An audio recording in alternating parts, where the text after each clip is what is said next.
In today's documentary, we delve into the heartbreaking and gripping story of Karabo Mokoena and Sandile Mantsoe. This tragic tale shook South Africa and highlighted the pervasive issue of gender-based violence. We will explore the lives of both Karabo and Sandile, the events that led to the murder, and follow the case from discovery to trial. In today's documentary, we delve into the heartbreaking and gripping story of Karabo Mokoena and Sandile Mantsoe. This tragic tale shook South Africa and highlighted the pervasive issue of gender-based violence. We will explore the lives of both Karabo and Sandile, the events that led to the murder, and follow the case from discovery to trial. Welcome to this documentary on the heartbreaking and gripping story of Karabo Mokoena and Sandile Mantsoe. This tragic tale shook South Africa and highlighted the pervasive issue of gender-based violence. Today, we will delve into the lives of both Karabo and Sandile, explore the events that led to the murder, and follow the case from discovery to trial. Sandile Mantsoe was born in 1992 in Imbalenhele, South Africa. Growing up in a small township, Sandile was surrounded by a community that valued hard work and determination. His parents, who were devout Christians, instilled in him a strong sense of faith and moral values. From a young age, Sandile was known to be deeply religious and actively involved in church activities. He attended primary school in Secunda, where he was an average student but excelled in sports and extracurricular activities. After completing his primary education, Sandile went on to attend Highveld Park High School, where he graduated in 2007. High school was a transformative period for Sandile, as he began to develop a keen interest in finance and entrepreneurship. He was known for his ambition and drive, often talking about his dreams of becoming a successful businessman. Despite facing some challenges in his personal life, Sandile's determination never wavered. Karabo Mokoena was a young woman with a bright future ahead of her. Born in Johannesburg, she grew up in a loving and supportive family. Her parents, who were both professionals, encouraged her to pursue her dreams and provided her with the resources to do so. Karabo was known for her vibrant personality and was adored by her family and friends. She had a natural charisma that drew people to her and was always the life of the party. Karabo was passionate about education and was studying part-time in business. She had dreams of starting her own company one day and was determined to make a difference in the world. In addition to her academic pursuits, Karabo was actively involved in her community. She volunteered at local shelters and participated in various charity events. Her kindness and generosity were well known, and she was loved by everyone who knew her. What do you think about the lives of Karabo and Sandile? Let us know in the comments below. Sandile Mantsoe's rise to prominence was marked by his success in the world of forex trading. After completing his high school education, Sandile decided to pursue a career in finance. He began by attending various seminars and workshops on forex trading, where he learned the ins and outs of the financial markets. Sandile quickly developed a keen understanding of trading strategies and risk management, which allowed him to excel in his chosen field. In 2014, Sandile founded his own company, $1 Trillion Legacy, which specialized in forex trading and investment management. The company quickly gained a reputation for its innovative trading strategies and impressive returns. Sandile's success in the financial markets allowed him to amass significant wealth, and he soon became known for his lavish lifestyle. He was often seen driving expensive cars and flaunting his wealth on social media. Despite his success, Sandile's rise to prominence was not without controversy.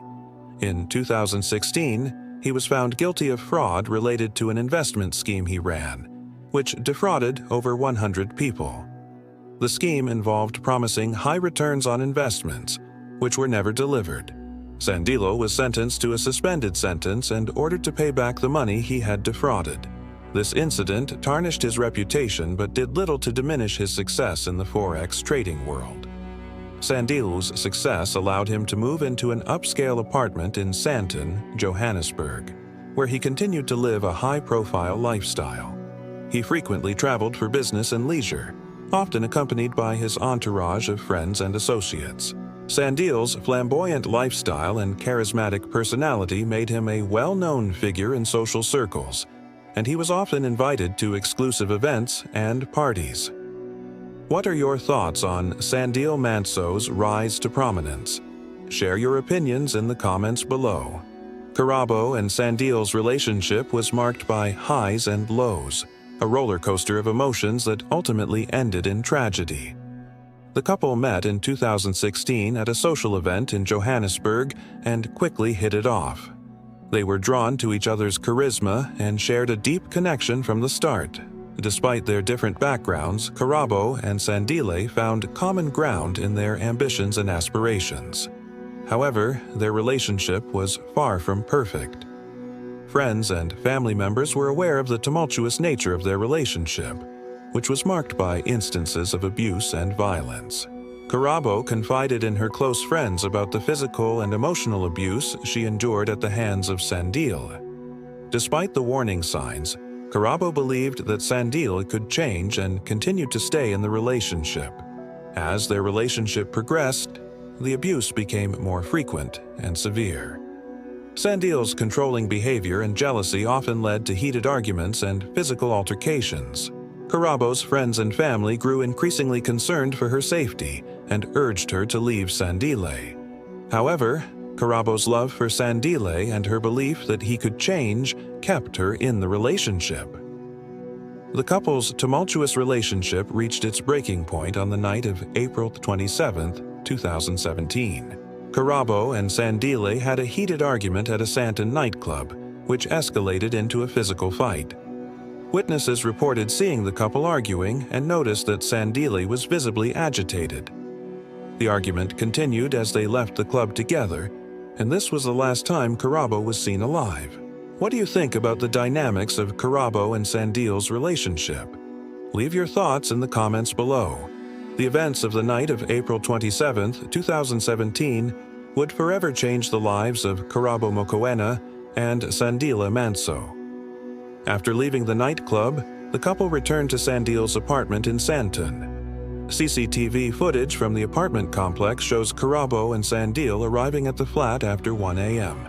The footage also shows Sandile's erratic behavior as he struggled to control his emotions. Shortly after arriving at the apartment, Sandile is seen leaving the flat in different clothes and returning with a bin. The footage shows him struggling as he drags the large bin, which is believed to have carried Karabo's body. Investigators later discovered that Sandile had attempted to cover up the crime by burning Karabo's body and disposing of it in a ditch in Lyndhurst, Johannesburg. Murder timeline: April 27, 2017. Karabo and Sandile had a heated argument at a Sandton nightclub, escalating into a physical fight. The couple left the club together, and Karabo was never seen alive again. April 28, 2017. CCTV footage from Mantsoe's apartment shows Karabo and Mantsoe arriving at the flat after 1 a.m. Shortly thereafter, Mantsoe leaves the apartment in different clothes and returns with a bin. Mantsoe is seen struggling as he drags a large bin, which is believed to carry Karabo's body. May 10, 2017. Karabo's mother reported her missing at the Deep Kloof police station. Police officers viewed video footage showing Mantsoe as the last person seen with Karabo. Bloodstains were found inside Mantsoe's flat, leading to his arrest for kidnapping. May 12, 2017. Mantsoe made his first court appearance for the murder of Karabo Mokoena. He was charged with premeditated murder and defeating the ends of justice. May 2018. Mantsoe was found guilty of murder, assault, and defeating the ends of justice. He was sentenced to over 30 years in prison.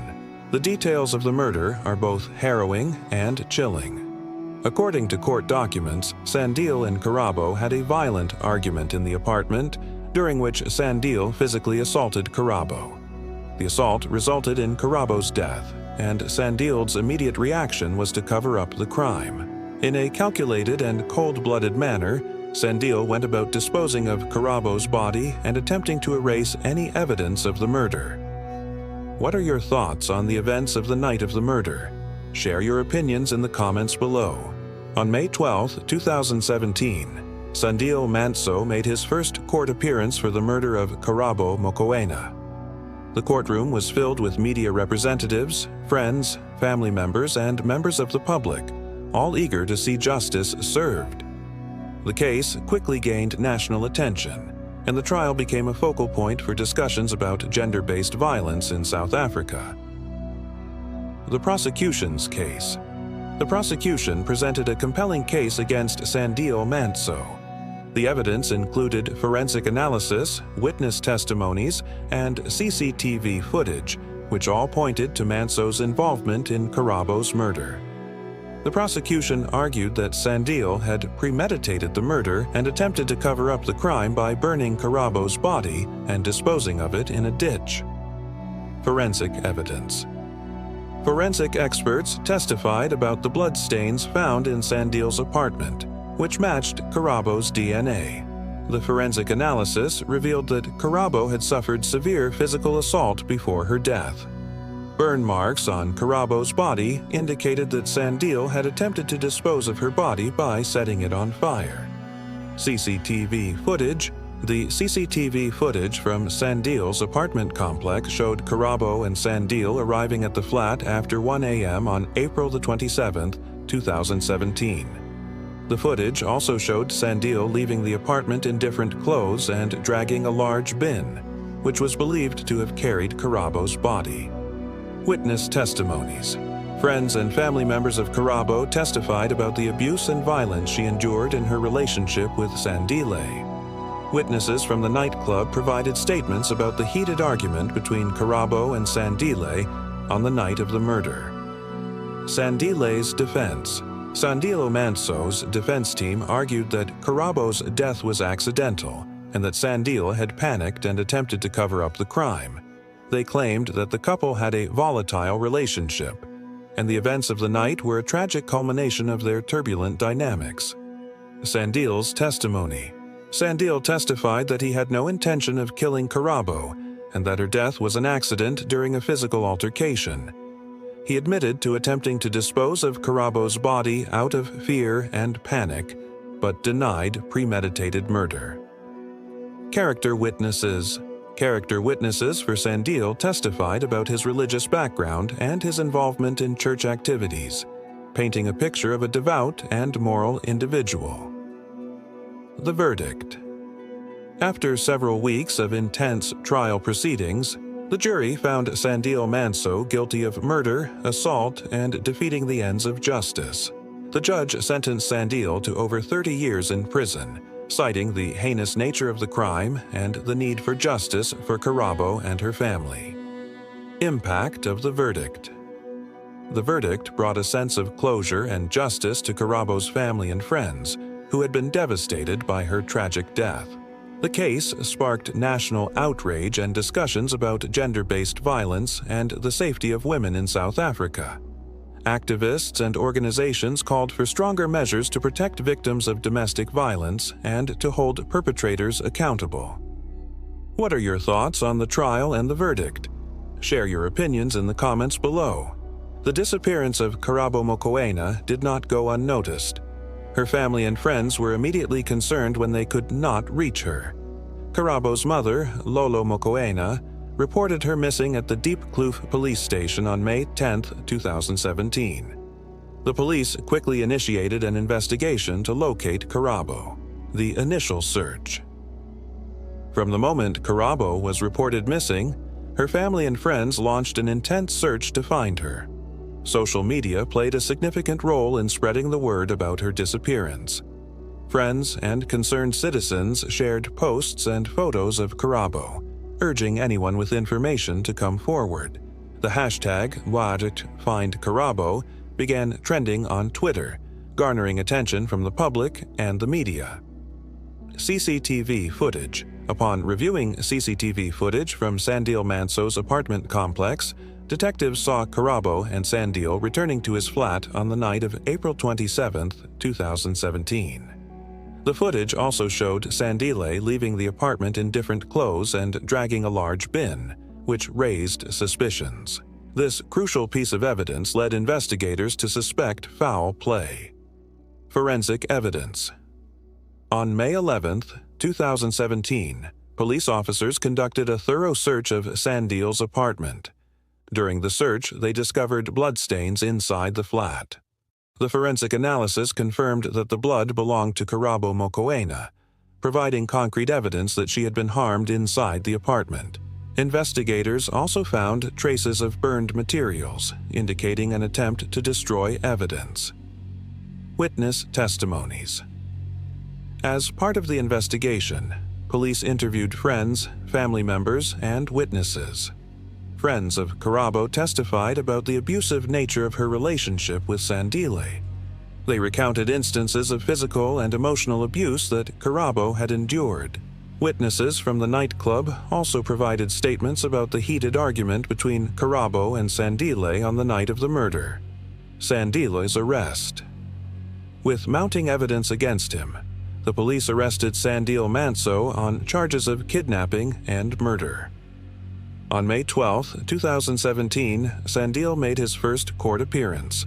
The courtroom was packed with media representatives, friends, and family members, all eager to see justice served. Sandile maintained his innocence, claiming that he had no involvement in Karabo's disappearance. The unraveling of Sandile's story. As the investigation continued, Sandile's story began to unravel.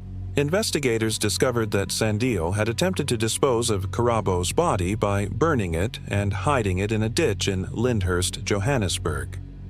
Forensic evidence, combined with the CCTV footage, painted a clear picture of the events that transpired on the night of April 27, 2017. Karabo's body was eventually discovered, and the news of her tragic death sent shockwaves through South Africa. The public was outraged by the senseless violence and the cold-blooded nature of the crime. Karabo's family and friends were devastated by the loss and struggled to come to terms with the brutal manner in which she was taken from them. What are your thoughts on the investigation and the discovery of Karabo's body? Share your opinions in the comments below. On May 12, 2017, Sandile Mantsoe made his first court appearance for the murder of Karabo Mokoena. The courtroom was packed with media representatives, friends, and family members, all eager to see justice served. The case quickly gained national attention, and the trial became a focal point for discussions about gender-based violence in South Africa. The courtroom drama. The trial of Sandile Mantsoe was a high-profile case that captured the nation's attention. Media outlets covered the proceedings extensively, and the courtroom was often filled with reporters, photographers, and members of the public. Karabo's family attended every court session, seeking justice for their beloved daughter. The prosecution's case. The prosecution presented a compelling case against Sandile Mantsoe. They relied heavily on the forensic evidence, CCTV footage, and witness testimonies.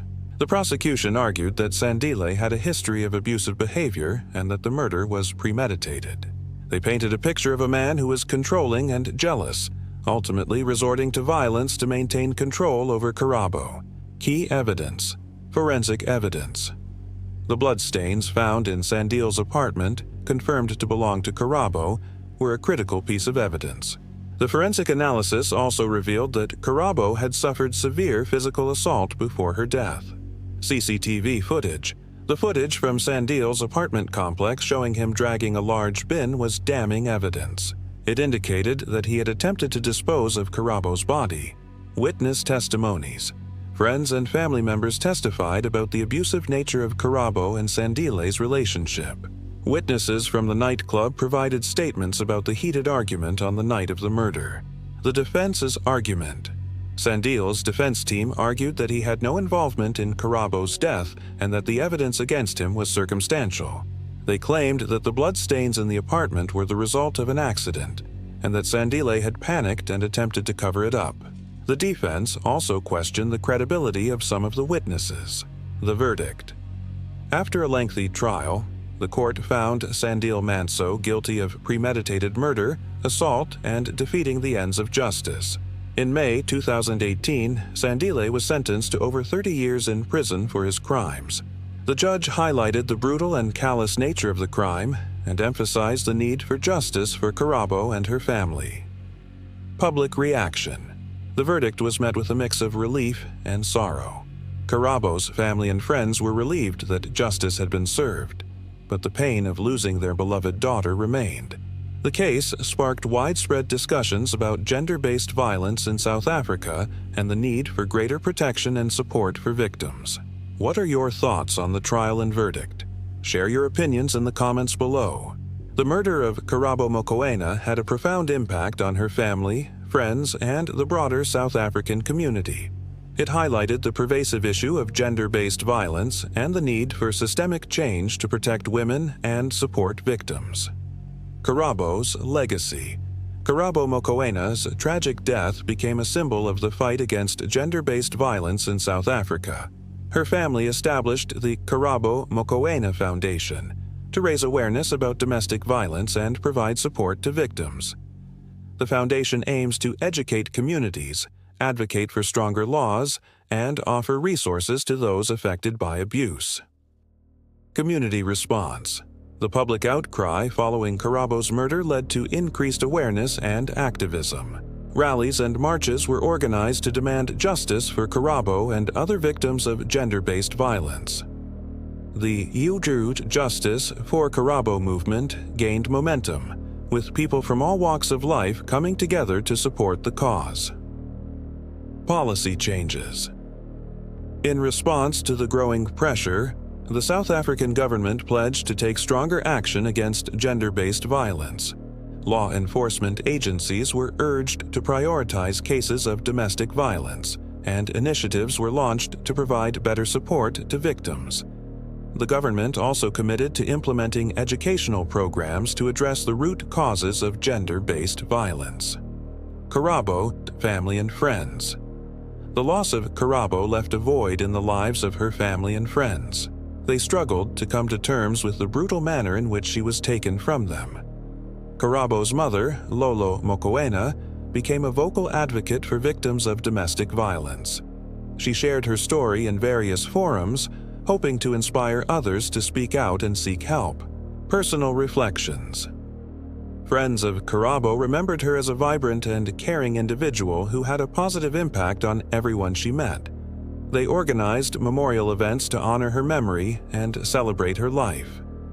Karabo's friends also joined forces with advocacy groups to continue the fight against gender-based violence. Media coverage. The media played a significant role in keeping Karabo's story in the public eye. Documentaries, news segments, and articles highlighted the impact of her murder and the importance of addressing gender-based violence. The coverage helped to maintain public interest and ensure that Karabo's legacy lived on. Public awareness campaigns. Various organizations launched public awareness campaigns to educate people about the signs of domestic violence and the resources available to victims. These campaigns aimed to empower individuals to recognize and report abuse and to offer support to those in need. Karabo's impact on future generations. Karabo's story continues to inspire efforts to combat gender-based violence and promote women as safety. Her legacy serves as a reminder of the importance of standing up against abuse and advocating for justice. The work of the Karabo Mokoena Foundation and other advocacy groups ensures that her memory lives on and that future generations are better equipped to address and prevent gender-based violence. What are your thoughts on the aftermath of Karabo's murder and the impact it had on the community? Share your opinions in the comments below. As we conclude this documentary on the tragic story of Karabo Mokoena and Sandile Mantsoe, we reflect on the lessons learned and the ongoing fight against gender-based violence. Karabo's story serves as a powerful reminder of the devastating impact of domestic violence and the need for continued efforts to protect and support victims. Karabo's case highlighted the importance of raising awareness about gender-based violence. It demonstrated the need for communities to come together to support victims and to hold perpetrators accountable. Public awareness campaigns and educational programs play a crucial role in preventing domestic violence and educating people about the signs of abuse. By recognizing the early warning signs, individuals can take action to protect themselves and others. One of the key lessons from Karabo's story is the importance of providing support to victims of domestic violence. This includes offering safe spaces, counseling services, and legal assistance. Victims need to know that they are not alone and that there are resources available to help them escape abusive situations. The establishment of the Karabo Mokoena Foundation is a step in the right direction, but more needs to be done to ensure that all victims have access to the support they need. Karabo's case also underscores the need for legal reforms to better protect victims of gender-based violence. Stricter laws and harsher penalties for perpetrators can serve as a deterrent to potential abusers. Additionally, law enforcement agencies must be adequately trained to handle cases of domestic violence with sensitivity and urgency. The justice system should prioritize the safety and well-being of victims and work towards swift and fair resolutions. Addressing gender-based violence requires a collective effort from the entire community. Friends, family members, and neighbors must be vigilant and proactive in identifying and reporting abuse. Community organizations and advocacy groups play a vital role in supporting victims and raising awareness. By fostering a culture of empathy and accountability, communities can help create a safer environment for everyone. Education is a powerful tool in preventing gender-based violence. Schools, colleges, and community centers should incorporate programs that teach young people about healthy relationships, consent, and respect. By instilling these values early on, we can work towards breaking the cycle of abuse and promoting a culture of equality and respect. Educational initiatives should also address the root causes of gender-based violence, including societal norms and stereotypes that perpetuate harmful behaviors.